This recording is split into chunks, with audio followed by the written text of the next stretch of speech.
안녕하세요 청취자 여러분, 건강요정 유창길 원장입니다. 2020년 6월 19일 금요일 방송 시작하겠습니다. 오늘은 박안서 작가님의 산문집 꼴찌에게 보내는 갈채 중에서 나의 아름다운 이웃이라는 제목의 산문 읽어보겠습니다. 위암에 걸려서 투병하는 이웃집 여성분의 이야기가 나옵니다. 그리고 그 여성분을 바라보는 박안서 작가님의 따뜻한 마음을 볼 수가 있는데요. 언제나 병은 우리의 곁에서 머물다가 갑자기 찾아올 수도 있다는 것, 항상 건강관리를 하루하루 해나가야 하겠습니다. 이번 주 한 주간 수고들 많으셨습니다. 주말도 편안하게 잘 지내주시고요. 조심해서 잘 보존하시기 바랍니다. 김세현 아나운서의 낭독으로 박안서 작가님의 나의 아름다운 이웃 함께 듣겠습니다.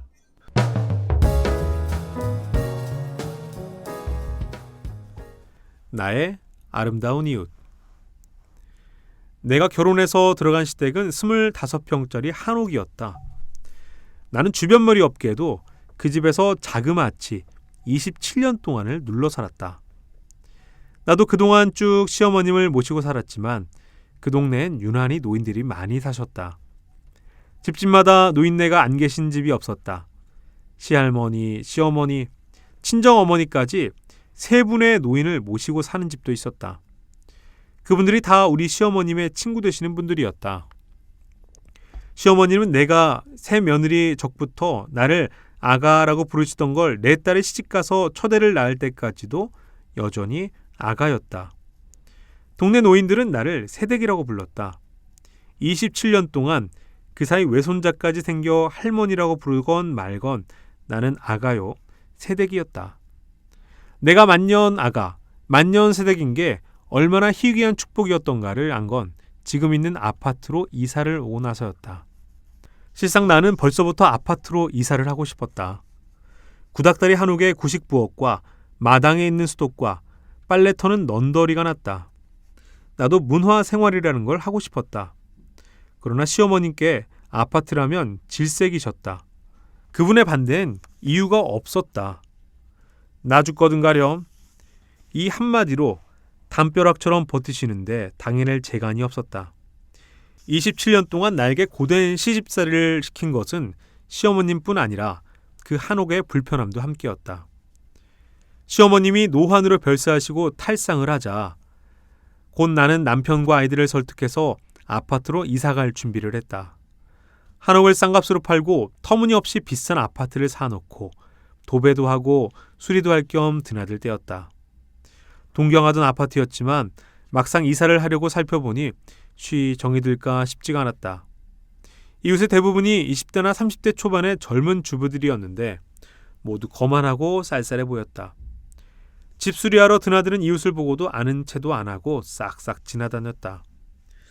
전에 살던 동네에선 이사하는 일이 드물어서 그런지 누구네 집이 팔렸다 하면 섭섭해서 한동안 이웃끼리의 화제가 됐고 새로 올 사람에 대해서도 억측이 구구했다. 새로 이사 온 지 사흘만 되면 그 집 주인의 직업은 물론 부엌에 숟가락수, 한 달에 연탄을 몇 개 떼는 것까지가 신기한 소문이 되어 동네에 파다했다. 나는 한옥의 불편함과 함께 이웃 간의 그런 비밀 없음을 얼마나 싫어하고 경멸했던가. 그러나 낯선 동네에 낯선 사람들의 무관심에 단박 주눅이 든 나는 이사도 오기 전에 벌써 구식 동네의 그런 촌스러운 풍습과의 결별이 아쉽게 여겨졌다. 내가 이 새로운 아파트 동네에 정이 들 것 같지 않은 까닭은 이웃의 무관심 말고 또 있었다. 엘리베이터를 탔을 때였다. 젊은 엄마와 예쁜 아기가 같이 탔길래 나는 우선 아기에게 아부하기 위해 부드럽게 웃으며 말했다. 아이고 예쁘기도 해라. 아가야 몇 살이지? 호호호. 아이는 힐끗 쳐다만 보고 대답을 안 했다. 젊은 엄마가 슬그머니 아기를 나무랐다. 3살이라고 말씀드려야지. 할머니가 물어보시는데. 새댁에서 벼랑간 할머니를 격상된 충격은 매우 고약했다. 가슴이 울렁이고 팔다리에 힘이 빠졌다. 그리고 젊은 여자들만 사는 동네에 단박 정이 떨어졌다. 새댁에서 아직 아주머니도 안 거쳤는데 할머니라니 말도 안 돼. 젊은 것들이란 뭘 제대로 볼 줄도 모르고 말버릇도 엉망이거든. 이렇게 속으로 분개했지만 할머니 신세를 면할 뾰족한 수는 없었다. 이사 오는 날이었다. 옆집에 산다는 여자가 인사를 했다. 나는 반갑고 한편 놀라웠다. 아파트에도 이웃이란 관념이 남아있는 게 반가웠고 그 여자의 미모가 놀라웠다.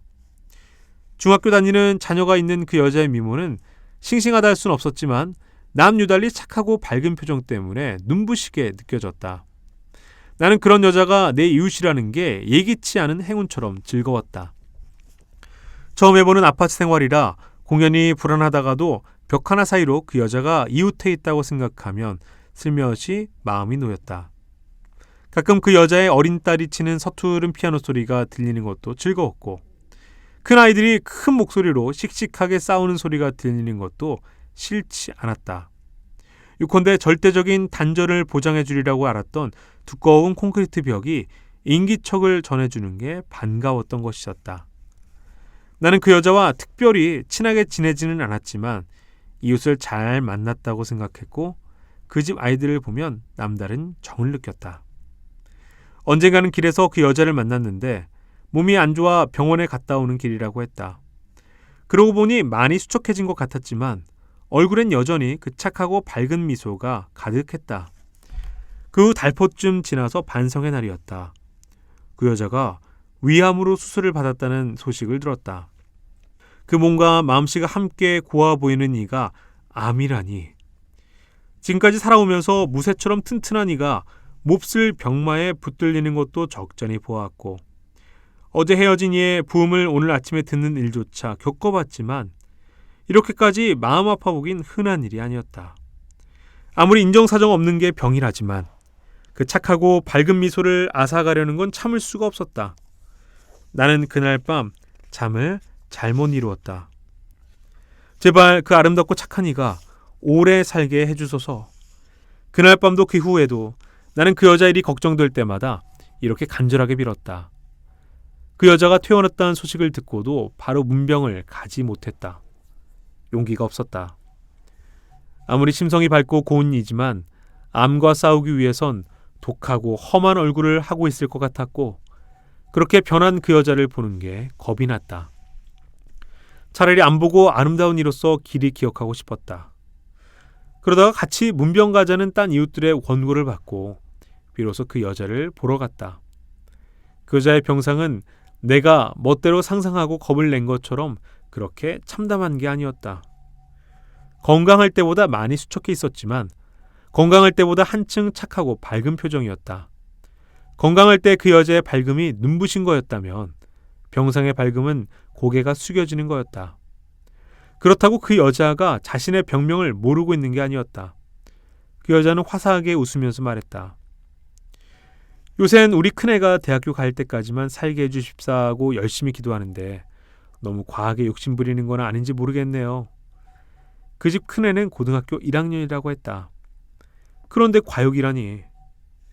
나는 적어도 내 첫손자가 장가드는 것까지는 보고 싶다는 평소의 내 과욕이 부끄러워서 얼굴을 붉혔다. 그리고 문득 암처럼 고약한 게 정말 두려워하는 건 목숨에 대한 강렬한 집착이 아니라 저런 해맑은 무욕이 아닐까 하는 생각이 들었다. 그러자 희망이 생겼다. 그 여자가 암을 극복하고 살아날 수 있을 것 같은 내 예감이 들어맞으려나 보다. 그 여자는 요새 만날 때마다 좋아지고 있다. 어제는 커당 시장 바구니에 과일을 가득 싸가지고 씩씩하게 걸어가는 그 여자와 만나기도 했다. 아직도 창백했지만 백화처럼 고왔다. 그 여자는 알까?